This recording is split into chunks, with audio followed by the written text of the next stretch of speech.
አርእስተ ዜና የትግራይ ጄኖሳይድ ጥናት ኮሚሽን ለ10ኛ ጊዜ በተዘከረው ዓለም አቀፋዊ የጄኖሳይድ ሰለባዎች ቀን በትግራይ የተፈጸመው ጄኖሳይድ እውቅና በመስጠትና ሰለባዎችንም በመዘከር መሆን አለበት ሲል ገለጸም። ሰርጀን ኢን አክሽን የተባለ የስፔን ተራድኦ ድርጅት በአይደር ኮምፕሬሄንሲቭ ስፔሻላይዝድ ሆስፒታል የቀዶ ጥገና ሕክምና እያካሄደ እንደሚገኝ ተገለጸ።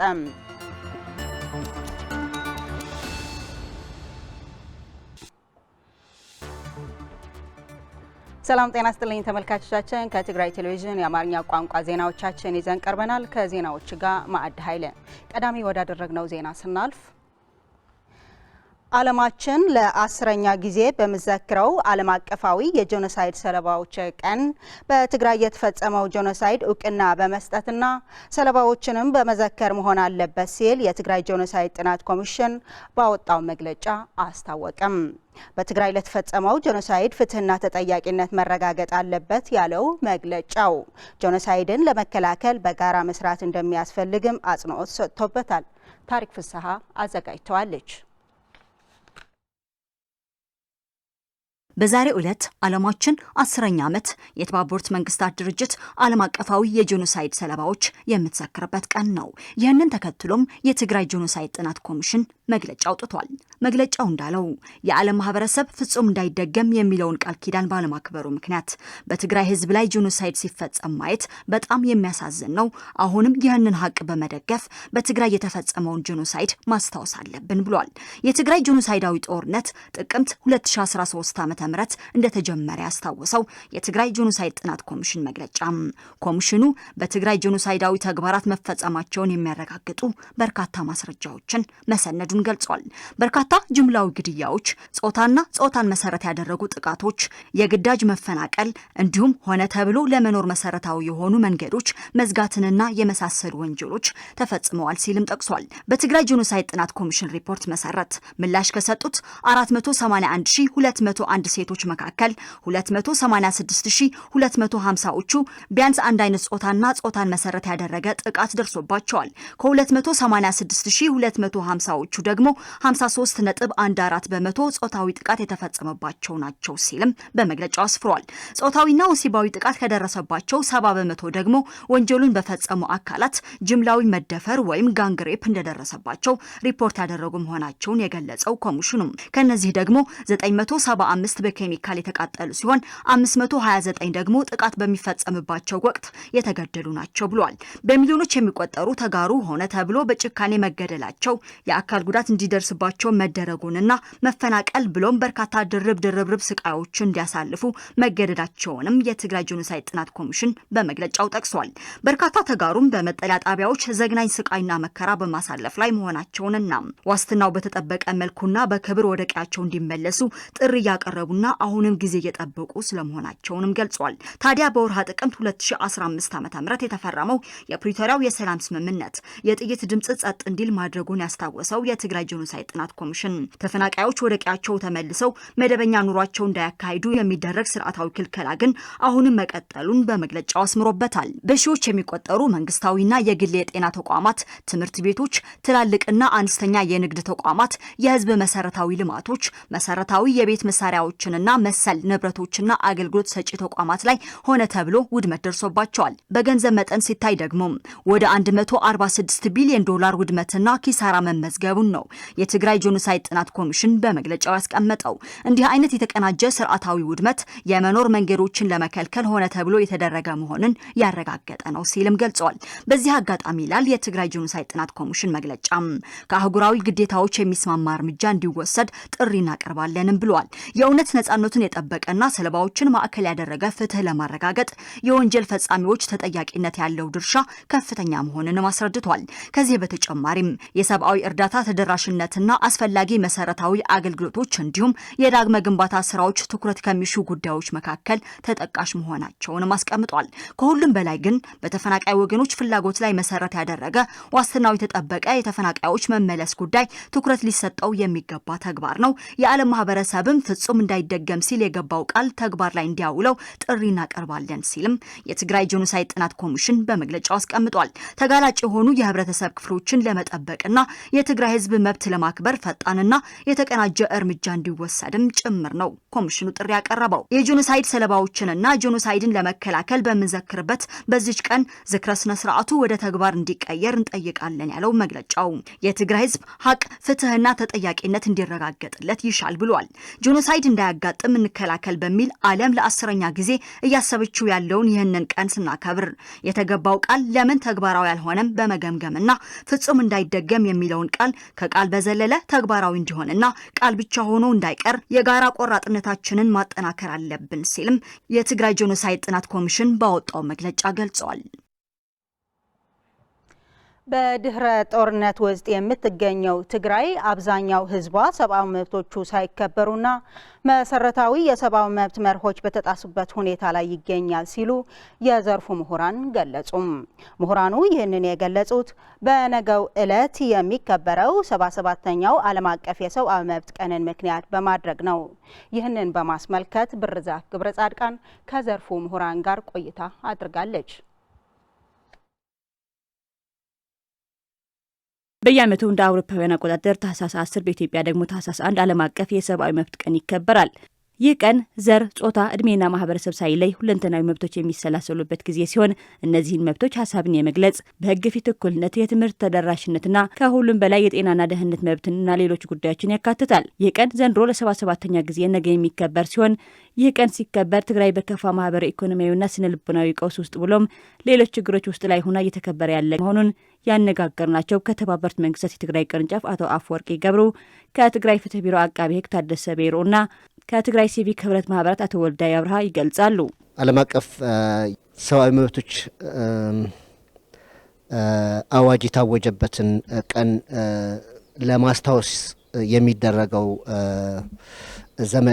ዘመቻ አካል ነው ማለት ነው። በአሁኑ በትግራይ ያለው ሁኔታ ተነስተን እነዚህ ጥሰቶች ዓለም እንዲያውቀው ተጨማሪ በተስማሚዎች ላይ ተጽዕኖ እንዲፈጥር ህዝቡ ሰላሙ እንዲረጋጋና ቢያንስ ወደ ተፈናቀለበት ተመልሶ ራሱን ችሎ የሚኖርበት ሁኔታ እንዲፈጠር አጠቃላይ በትግራይ ያለው የሰብአዊ መብት ጥሰት ፍትህ እንዲያገኝ ተፈናቃዮችን ወደ ቀያቸው አለመመለስ አንዱ ትልቅ ነገር ሆኖ ኢቭን በዛው ባሉበት በቀዳዳው ኬንዳ ሆነም ራሱ ማግኘት ያለባቸውን የሰብአዊ እርዳታ እገዛ መሰረታዊ የሆኑ ፍላጎቶች ባልተሟላበት ሁኔታ በጣም በከፋ ሁኔታ በጣም አሰቃቂ በሆነ ሁኔታ በሚኖርበት ሰዓት ሆነን ነው እያከበርን ያለ ነው ማለት ነው። ከዛ አልፎም ብዙ እንግዲህ የጦርነት ሰለባዎች አሉ። ብዙ በጾታዊ ጥቃት የደረሰባቸው በጣም የተለያዩ ግፍ የተፈጸመባቸው ዜጎች አሉ። እነዚህ ደግሞ ፍትህ ሳያገኙ በዚህ ላይ ሆነን ነው እያከበርን ያለ ነው። እንግዲህ እነዚህ ትላልቅ የሰብአዊ መብት ጥሰቶች የሚያሳዩ ምልክቶች ናቸው ማለት ነው እና ትግራይ ጠቅለል ባለመልኩ በከፋ ሁኔታ በሰብአዊ መብት ሲታይ እንግዲህ በጣም በከፍተኛ ሁኔታ ሰብአዊ መብት ጥሰት ባለበት ሁኔታ ላይ ትገኛለች ማለት ነው። በትግራይ የሰብአዊ መብት ቀን ሲከበር የሰብአዊ መብት ጥሰት ውስጥ ያለውን ህዝብ በመታደግ ሊሆን እንደሚገባም እንግዶቹ ገልጸው ለዚህም ሁሉም ኃላፊነት እንዲወጣም እነዚህ አካላት ጥሪ አቅርበዋል። ከፌዴራል ጀምሮ እስከ ክልል ያሉ የመንግስት መዋቅር የራሳቸው የሆነ ድርሻ አላቸው። ዓለም አቀፉ ማህበረሰብም እንደዚሁ የራሱ የሆነ ድርሻ አለው። ማህበረሰቡም በራሱ የራሱ የሆነ ድርሻ አለው ሰብአዊ መብቶች እንዲከበር። ስለዚህ ሁሉም የድርሻው እንዲወጣ በዚሁ አጋጣሚ ዓለም አቀፍ ቀኑን ምክንያት በማድረግ እኛ ጥሪያችን የምናቀርብበት ቀን ነው። ጊዜያዊ አስተዳደሩ የሰው ልጅ የትግራይ ህዝብ መብት እንዲከበር ዓለም አቀፍ መብቶች፣ የክልል ህጎች፣ የፌዴራል ህጎች በሙሉ እንዲከበሩ ያው እንግዲህ ተቋማቱን ማጠናከር መቻል አለበት። ተቋማቱ የጸጥታ፣ የፍትህ፣ የማረሚያ ቤቶች፣ የፖሊስ እነዚህ በሙሉ በጣም መጠናከር መቻል አለባቸው በአቅም በተለያየ መንገድ ማለት ነው። ይህን ካልሆነ እንግዲህ የሰው ልጅ መብት ሊከበር አይችልም። አንዱ ይሄ ነው። ከዛ ቀጥሎ ደግሞ እንግዲህ የፌዴራል መንግስትም እንደዚሁ ማለት ነው። የፌዴራል መንግስትም እንግዲህ የራሱ የሆነ እነዚህ የዓለም አቀፍ ህጎች ወይም ደግሞ ስምምነቶች የፈረመበት ነው። ኢትዮጵያ ፈርማለች። የአፍሪካ ህጎችም አሉ ኢትዮጵያ ፈረመችባቸው። ኢትዮጵያ ህገ መንግስትም አለ። በእነዚህ መገዛት መቻል አለበት። የእያንዳንዱ የትግራይ ህዝብ መብት መከበር መቻል አለበት። አንድ ማለት የሚችለው ለምሳሌ የፕሪቶሪያ ስምምነት ራሱ ይህን ባለማክበር እንግዲህ ብዙ የሰው ልጅ መብት ጥሰት እየተፈጸመ ያለው ማለት ነውና በነገው ዕለት ዓለም አቀፍ የሰብአዊ መብት ቀን በተለያዩ መርሃ ግብሮች እንደሚከበርም ለማወቅ ተችሏል። በመቀለ ዩኒቨርሲቲ አዘጋጅነት ስርዓተ ምግብ በማሻሻል ጠንካራ ማህበረሰብ መገንባት በሚል መሪ ቃል ዓመታዊ የጥናትና የምርምር ግምገማ ተካሄደ። እነዚህ በ2017 ዓ.ም የተደረጉ ጥናቶች በትግራይ ጤናማ ትውልድ ለመገንባት አስተዋጽኦ የሚያደርጉ መሆናቸው ተገልጿል። አሰፋ ካሳ በመቀለ ዩኒቨርሲቲ አዘጋጅነት ስርዓተ ምግብ በማሻሻል ጠንካራ ማህበረሰብ መገንባት በሚል መሪ ቃል ዓመታዊ የጥናትና ምርምር ግምገማ በዛሬው ዕለት ተካሄደ። የመቀለ ዩኒቨርሲቲ ምክትል ፕሬዚዳንት ዶክተር ኢያሱ ያዘው በ2017 ዓ.ም ከ100 በላይ ጥናታዊ ጽሑፍና ምርምሮችን መካሄዳቸውን በመግለጽ ዩኒቨርሲቲው ከድህረ ጦርነት በኋላ በርካታ ችግሮችን ተቋቁሞ ለህብረተሰቡ የሚጠቅሙ ስራዎችን እየሰራ እንደሚገኝ ገልጸዋል። መቀለ ዩኒቨርሲቲ በእነዚህ ደረጃ ለረጅም ዓመታት ኢቭን ከጦርነቱም በኋላ ቢሆን ባለው ጊዜ ለረጅም ዓመታት ከላይ የተቀመጠበት አንዱ ትልቁ ምክንያት የመማር ማስተማር ጥራታችን የምንሰራው የትምህርትና የምርምርና የፈጠራ ስራ እንዲሁም ከማህበረሰብ ጋር ከመንግስት ጋር አብሮ በመስራትና ውጤት ተኮር እንደዚሁም የማህበረሰቡን ኑሮ ሊያሻሽሉ የሚችሉ ስራዎች በመስራት ላይ ባደረግነው ሁኔታ ነው ማለት ነው። ባለፈው ዓመት ብቻ ያለውን ብናይ በጣም ብዙ ውጤቶች ያገኘንበት ዓመት ነው።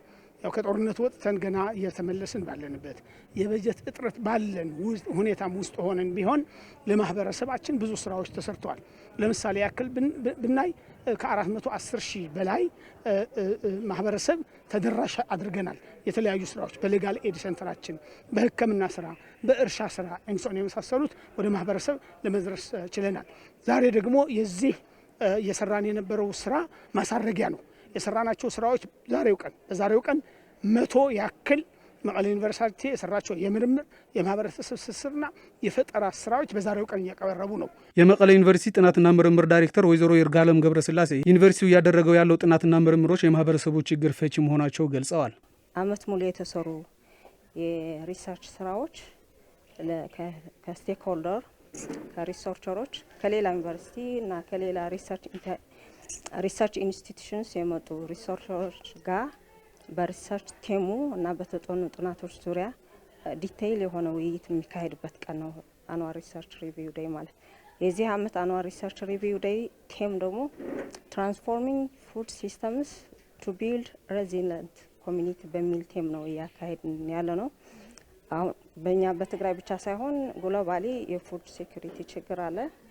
የኮሚኒቲው ሬዚሊየንት የመሆን እንትንም ችግር አለ። ስለዚህ እነዚህን ሁለት ቢግ ኢሹዎች አድሬስ የሚያደርግ ነው የዛሬ ቴማችን። በመድረኩ ተገኝተው ጥናታዊ ጽሑፍ ያቀረቡት የትግራይ ጤና ቢሮ ኃላፊ ዶክተር አማኑኤል ኃይሌ በትግራይ ህጻናት ላይ ከ40 በመቶ በላይ መቀጨር እንደሚታይባቸው በመግለጽ የዩኒቨርሲቲው ማህበረሰብ ይህንን ችግር ለመቅረፍ አበክረው ሊሰሩ ይገባል ብለዋል። ናይ ሓፂር ግዜ ናይ ምግቢ ሕፅረት ጥራሕ ዘይኮነ ዋላ ቅድሚ ኩናት እውን ኩናት ኣብ ዘይነበረሉ እዋን ልዕሊ 40 ሚእታዊ ዝኸውን የአጭር ጊዜ የምግብ እጥረት ብቻ ሳይሆን ከጦርነቱ በፊትም ከ40 በመቶ በላይ የሚሆን ነበር። በአንዳንድ ጥናቶች ላይ ደግሞ ከ48 በመቶ በላይ ከ5 ዓመት በታች የሚሆኑ ህጻናት መቀንጨር ይታይባቸዋል። በዩኒቨርሲቲዎች የነበሩ ጥናቶችም በነፍሰ ጡርና የሚያጠቡ እናቶች ላይ እንዲሁም በህፃናት ላይ ምን አይነት ጉዳት እንደሚያደርስ አውቆ በመረጃ የተደገፈ በማድረግ ዩኒቨርሲቲው ትኩረት አድርጎ ሊሰራበት ይገባል። ሰርጅን ኢን አክሽን የተባለ የስፔን ተራድኦ ድርጅት በአይደር ኮምፕሬሄንሲቭ ስፔሻላይዝድ ሆስፒታል የቀዶ ጥገና ሕክምና እያካሄደ እንደሚገኝ ተገለጸም። የሕክምና ቡድኑ ከአይደር ሆስፒታል የሕክምና ባለሙያዎች ጋር በመተባበር እየተካሄደ ባለው ነፃ የቀዶ ጥገና ዘመቻ ከተካተቱ የሕክምና አይነቶች መካከል የውስጣዊ አካላት ቅርጽ ወደ ነበረበት የመመለስ ጥገና፣ በፕላስቲክ የተደገፈ ቀዶ ጥገና፣ የህፃናት ሕክምናና የእንቅርት እብጠት ሕክምና ተጠቃሽ ናቸው። ዘመቻው ለታካሚዎች ህይወት ትልቅ ትርጉም እንደሚኖረው የተገለጸ ሲሆን ለተቋሙና ለሰራተኞቹ አውንታዊ ተጽዕኖ የሚፈጥር መሆኑ አይደር ኮምፕሬሄንሲቭ ስፔሻላይዝድ ሆስፒታል ገልጿል። የህክምና ዘመቻው ለሁለተኛ ዙር እየተሰጠ ያለ መሆኑንና ለ10 ቀናት የሚቆይ መሆኑንም ለማወቅ ተችሏል።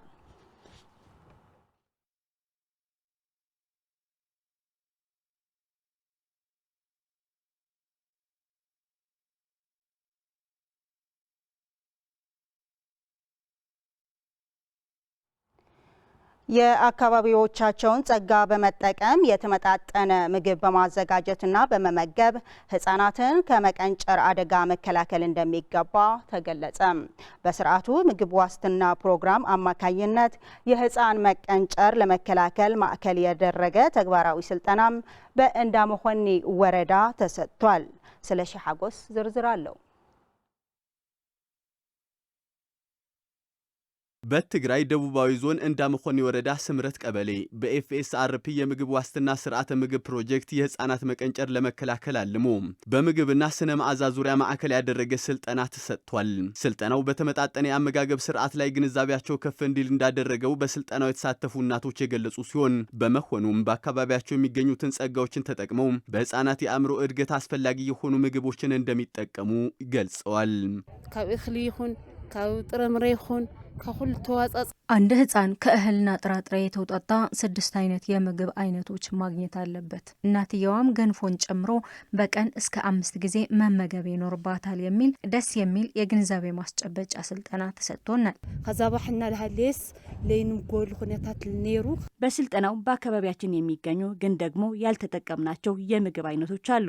እነሱን ብንጠቀም ልጆቻችን ከመቀንጨር እንደምንታደጋቸው ተገንዝበናል። የእንዳመሆኒ ወረዳ የስርዓተ ምግብ ዋስትና አስተባባሪ አቶ አበራ ደምሴም ፕሮጀክቱ የህፃናት መቀንጨር ለመከላከል የጀመራቸው ስራዎችን አጠናክሮ እንደሚቀጥልበት ያስረዳሉ።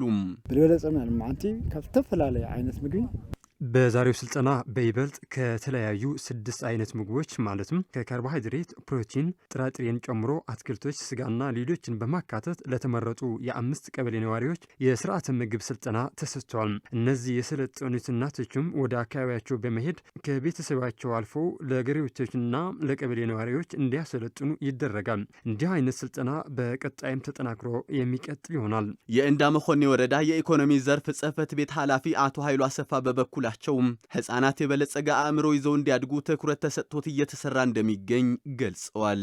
አብ ህፃናትና ጉንት ሊخዳኸ ቅንስ የህፃናት መቀንጨር እንዲቀንስ በእናቶች ላይ የስርዓተ ምግብ ማሻሻል በእጅጉ ጠቃሚ ነው። እናቶቹም ህፃናትም የተመጣጠነ ምግብ ተመጋቢ እንዲሆኑም የሚሰሩ ፕሮጀክቶችን በመደገፍና በመተባበር ቀጣይነት እንዲረጋገጥ ስራዎችን የምንሰራ ስለመሆናችን ላረጋግጥ እወዳለሁ። የዓለም ምግብ ፕሮግራም በኢትዮጵያ ዳይሬክተር ዝላንታ ሚሊሲች በትግራይ ደቡባዊ ዞን በራያ አዘቦ ወረዳ ጉብኝት አካሂደዋል። ዳይሬክተሩ በራያ አዘቦ ወረዳ በጽጋዓ ቀበሌ ባካሄዱት ጉብኝት በዓለም ምግብ ፕሮግራም ድጋፍ ተደርጎላቸው በማህበር ረድኤት ትግራይ ተግባራዊ የተደረጉ የአናናር ዘይቤን የሚቀይሩ ተሸካሚነታቸው የሚያሳድጉ እቅዶችን ጎብኝተዋል።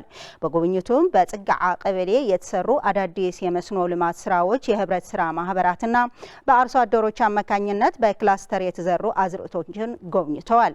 እነዚህ የልማት ስራዎች ህይወትን ከማዳን ባሻገር የማህበረሰቡን የኑሮ ደረጃ ለመቀየር ታሳቢ ያደረገ ስራ መሆኑን ማረት ያስታወቀ ሲሆን የዳይሬክተሩ ጉብኝት በሌሎች የትግራይ አካባቢዎች እንደሚቀጥልም ለማወቅ ተችሏል። እንደሚታወቀው የዓለም ምግብ ፕሮግራም በኢትዮጵያ ዳይሬክተር ዝላንታ ሚሊሲች ወደ ትግራይ በትላንትናው ዕለት የገቡ ሲሆን ከትግራይ ጊዜያዊ አስተዳደር ፕሬዝዳንት ጀነራል ታደሰ ወረደ ጋር በመገናኘት በተለያዩ ጉዳዮች ዙሪያ ውይይት ማድረጋቸው ይታወሳል።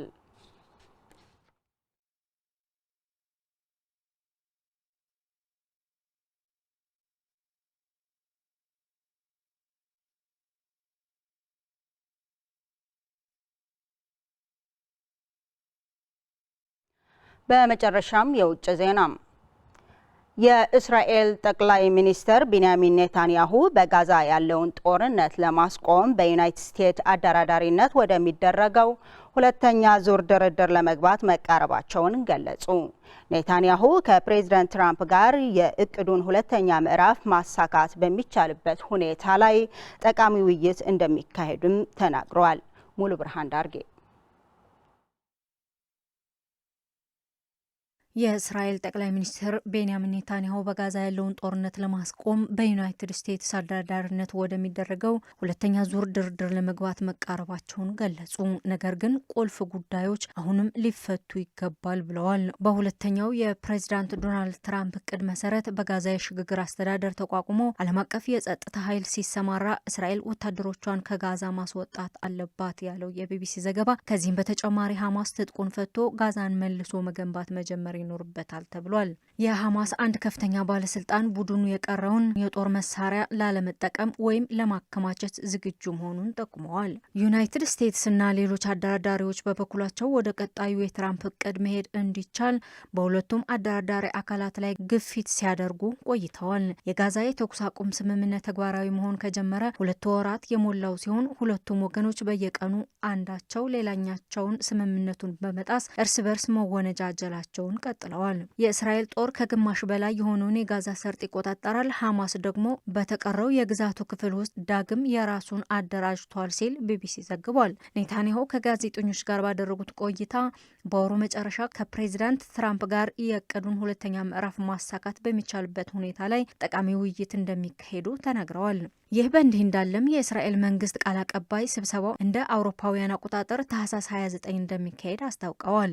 ኔታንያሁ እሁድ ዕለት ከጀርመን መራሄ መንግስት ፍሬድሪክ መርዝ ጋር በኢየሩሳሌም ከተገናኙ በኋላ ሐማስ ጋዛን የሚያስተዳድርበት ዘመን ማብቃት እንዳለበትና ቡድኑ የታጠቀውን መሳሪያ ለመፍታትና አካባቢውን ከወታደራዊ እንቅስቃሴ ነጻ ለማድረግ በቁርጠኝነት እንደሚወጣ በድጋሚ ተናግረዋል። የሐማስ ከፍተኛ ባለስልጣን ባሴም ናኢም ከአሶሺየትድ ፕሬስ ጋር ባደረጉት ቆይታ ቡድናቸው የጦር መሳሪያ መፍታትን አስመልክቶ ላለመጠቀም ወይም በመጋዘን እንዲቀመጥ ማድረግ ላይ ለመነጋገር ዝግጁ መሆኑን ተናግረዋል። የሐማስ የፖለቲካ ቢሮ አባል የሆኑት ናኢም አብዛኛው የቡድኑ አመራር በሚገኝበት በኳታር በሰጡት ቃለ ምልልስ ከዚህ የበለጠ ግጭቱ እንዳይቀጥል ወይም ተጨማሪ ግጭቶችንና ፍንዳታዎችን ለማስቀረት አጠቃላይ ጉዳዮች ላይ ለመነጋገር ዝግጁ ነን ብለዋል። ተመልካቾቻችን ዜናዎቻችን በዚህ አበቁ። ከቀሪው የትግራይ ቴሌቪዥን ፕሮግራሞች ጋር መልካም ቆይታ ይሁንላችሁ።